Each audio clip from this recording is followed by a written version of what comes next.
স্বাগত বাংলা এগ্রো নিউজে। আজকে জানাবো রামবুটান চাষের খবর। খাগড়াছড়িতে পাহাড়ি জমিতে বাণিজ্যিকভাবে রামবুটানের চাষ বাড়ছে। এই বিদেশি ফলটি পুষ্টিগুণ ও ঔষধি গুণে সমৃদ্ধ হওয়ায় আগ্রহী হচ্ছেন শৌখিন উদ্যোক্তারা। অনুকূল জলবায়ু ও উর্বর মাটির কারণে এরই মধ্যে সফল হয়েছেন কয়েকজন চাষি। তবে বাজারজাতকরণে জটিলতা ও মূল্য নিয়ন্ত্রণে অনিশ্চয়তা তৈরি হয়েছে।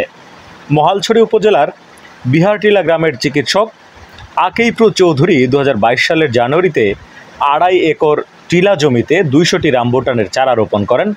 বর্তমানে তার বাগানে রয়েছে 5টি দেশের 7টি প্রজাতির রামবুটান গাছ। বাগানে ফল আসা শুরু হলে আরও 10 একর জমিতে রোপণ করেন আরও 1000 চারা। আকেইপ্রো জানান, তিনি রাসায়নিক বা কীটনাশক ব্যবহার করেন না, প্রাকৃতিক উপায়ে পরিচর্যা করেন বলে খরচও তার কম পড়ে। রামবুটান শুধু সুস্বাদু নয়, এর ঔষধি গুণও আছে। এটি রোগ প্রতিরোধ ক্ষমতা বাড়ায়। চলতি মৌসুমে ফলন বেড়েছে। প্রতিদিন তার বাগানে আসছেন অনেক দর্শনার্থী। তবে চাষি ও উদ্যোক্তাদের সংখ্যা, বাজার ব্যবস্থা যথাযথ না হলে ফল বিক্রি নিয়ে সমস্যায় পড়তে হতে পারে।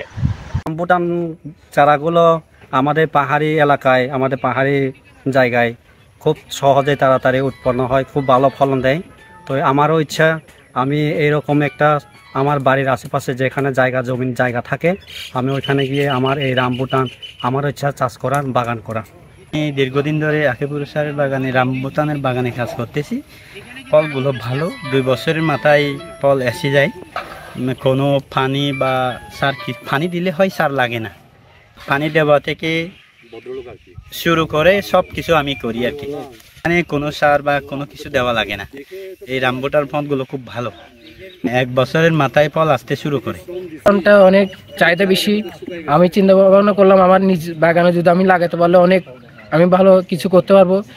বাজারে চাহিদা দাম ভালো পাওয়া যাচ্ছে। কৃষি সম্প্রসারণ অধিদপ্তর বলছে, রামবুটান চাষ সম্প্রসারণে তারা হর্টিকালচার সেন্টার থেকে চারা সরবরাহ করছেন। তবে এটি এখনও অনেকের কাছে অপ্রচলিত ফল হওয়ায় বাজারে গ্রহণযোগ্যতা বাড়ানো দরকার। রামবুটান আমাদের পাহাড়ি অঞ্চলে চাষের জন্য উপযোগী, কারণ রামবুটানের জন্য যে মাটির অম্লতা এবং পরিবেশ লাগে তা আমাদের পাহাড়ি অঞ্চলে বিরাজমান, এবং এটি একটি অন্যান্য ফলের মতোই চাষ করা যায়।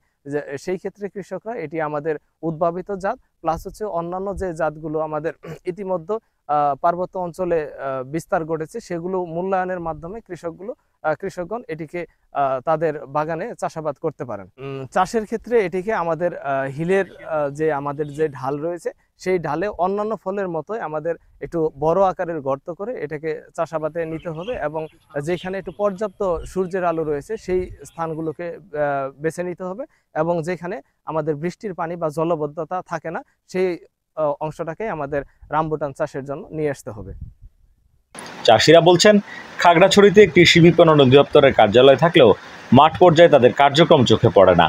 তারা বাজারজাত ও রপ্তানি সংযোগে সরকারি সহযোগিতা চান। পরিত্যক্ত জমিতে কিংবা ছাদে, টবে, বারান্দায় টবে রামবুটানের চাষ করা যায়। কৃষি বিভাগ থেকে পরামর্শ নিয়ে কিংবা আপনি ইউটিউবে বা সামাজিক যোগাযোগ মাধ্যমে সার্চ করলেও রামবুটান চাষ করার পদ্ধতি জেনে যাবেন। কোথা থেকে চারা সংগ্রহ করবেন এবং চারার দাম কেমন পড়বে, এই সংক্রান্ত ভিডিও আপনি ইউটিউবে পেয়ে যাবেন। যদি আপনি ছাদ বাগানে রামবুটান চাষ করতে চান, সেটিও সম্ভব। একটু খোঁজ নিলেই আপনিও রামবুটান চাষ করতে পারেন এবং এই সুস্বাদু ফলটি আপনার ছাদে ফলাতে পারেন। বাংলা এগ্রো নিউজের আজকের আয়োজন এখানে শেষ করছি। ভালো থাকুন, সুস্থ থাকুন। বুঝতে পারছো? চলে যাবো। এটা তো আসলে আমি ধারাবাহিক